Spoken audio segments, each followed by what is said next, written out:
Assalamualaikum warahmatullahi wabarakatuh. Perkenalkan, nama saya Nur Aisyah Aprilia dari kelas 12 MIPA 4. Di sini saya akan menjelaskan tentang materi elektrokimia sel volta. Pengertian dari sel volta. Sel volta merupakan sel yang merupakan energi kimia menjadi energi listrik. Yang A, dasar teori, logam mempunyai sifat Logam mempunyai sifat mudah mengalami oksidasi. Ada yang sukar mengalami oksidasi. Jika dua jenis logam dimasukkan dalam larutan elektrolit, maka terjadi aliran elektron dari logam mudah mengalami oksidasi ke logam yang sukar mengalami oksidasi. Logam yang mudah mengalami oksidasi diberi kutub negatif dan disebut anoda. Logam yang sukar mengalami oksidasi diberi kutub positif dan disebut katoda. Aliran elektron terjadi karena perbedaan potensial dan dapat diukur dengan voltameter. Yang B, reaksi redoks yang terjadi antara logam Zn dan larutan CuSO4 menghasilkan aliran listrik. Elektron mengalir dari anode Zn ke katode atau logam Cu.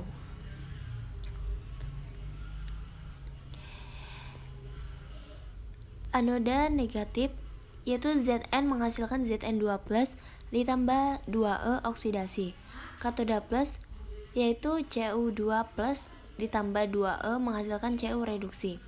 Logam Zn melepas elektron mengalir dari anoda negatif ke katoda positif. Elektron akan bereaksi dengan ion Cu+ dan membentuk logam Cu.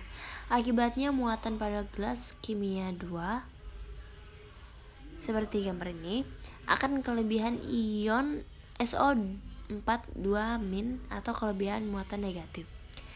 Fungsi jembatan garam berisi larutan NaCl atau NaNO3 sebagai penghantar elektrolit mengalirkan ion-ion dari satu elektroda ke elektroda lain, sehingga terjadi aliran elektron yang kontinu. Kita bisa lihat gambar di sini sebagai contoh. Yang C, potensial elektroda. Potensial elektroda merupakan perbedaan potensial elektroda terhadap elektroda hidrogen. Potensial elektroda hidrogen diberi harga 0,00 volta.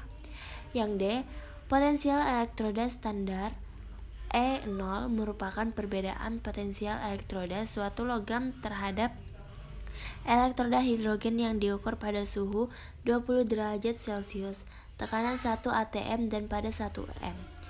Yang E, potensial sel standar E0 sel. Potensial sel dapat diukur dengan menggunakan voltameter dengan cara mengukur potensial listrik yang timbul karena penggabungan dua setengah sel. Potensial dapat diukur dengan menggunakan rumus E0 sel sama dengan E0 reduksi dikurang E0 oksidasi atau E0 sel sama dengan E0 besar dikurang E0 kecil. Reaksi dapat berlangsung jika harga E0 sel lebih besar daripada 0, dengan reaksi tidak berlangsung bila E0 sel lebih kecil daripada 0 atau negatif. Reaksi dapat berlangsung jika harga E0 sel lebih besar daripada 0 dan reaksi tidak bisa berlangsung bila E0 sel lebih kecil daripada 0 negatif. Di sini adalah tabel potensial elektroda atau reduksi standar E0. Kita bisa lihat di sini ya. Unsur logam disusun berdasarkan harga potensial yang makin besar atau urutan logam yang makin mudah mengalami reduksi. Urutan ini disebut deret volta.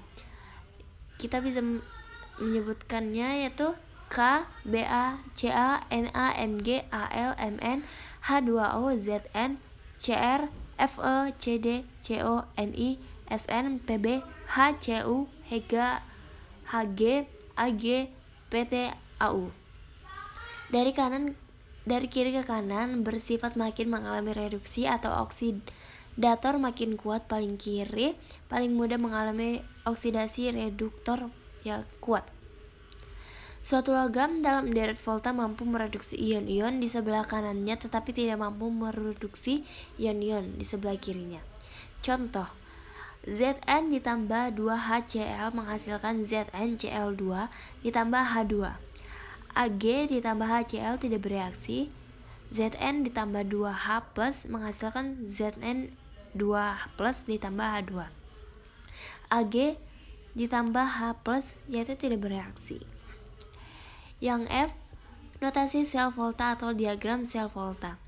Jika logam Zn dilarutkan dalam larutan CuSO4 maka akan terjadi reaksi Zn ditambah CuSO4 menghasilkan ZnCO4 ditambah Cu. Reaksi tersebut dituliskan dalam bentuk ion yaitu Zn ditambah Cu2 ditambah Zn2 plus ditambah Cu. Notasi sel volta ditulis yaitu Zn garis Zn2 ditambah Cu2 plus ditambah Cu2 plus garis Cu. Zn dan Z2 ini yaitu oksidasinya ya, dan Cu2 plus yaitu Cu2 plus dan Cu itu reduksinya. Hal-hal yang perlu diperhatikan tentang sel volta. 1. Di antara dua elektrode pada sel volta, logam yang memiliki E0 lebih kecil atau lebih negatif selalu berfungsi sebagai anode atau mengalami oksidasi. Yang kedua, karena elektron muatan negatif berpindah dari anode ke katode, maka pada sel volta anode merupakan elektrode negatif dan katode merupakan elektrode positif. Yang ketiga, suatu sel volta dapat digambarkan melalui notasi yaitu anoda garis ion, ion garis katoda. Yang keempat, potensial listrik yang dihasilkan sel volta disebut potensial sel atau E0 sel dan selalu berharga positif. E0 sel sama dengan E0 reduksi dikurang E0 oksidasi, atau E0 sel sama dengan E0 katode dikurang E0 anode. E0 kanan dikurang E0 kiri sama dengan E0 yang besar dikurang E0 yang kecil. Harga E0 sel merupakan sifat intensif, artinya tidak bergantung pada jumlah zat. Berikut ada contoh soal dan penyelesaiannya. Terima kasih. Wassalamualaikum warahmatullahi wabarakatuh.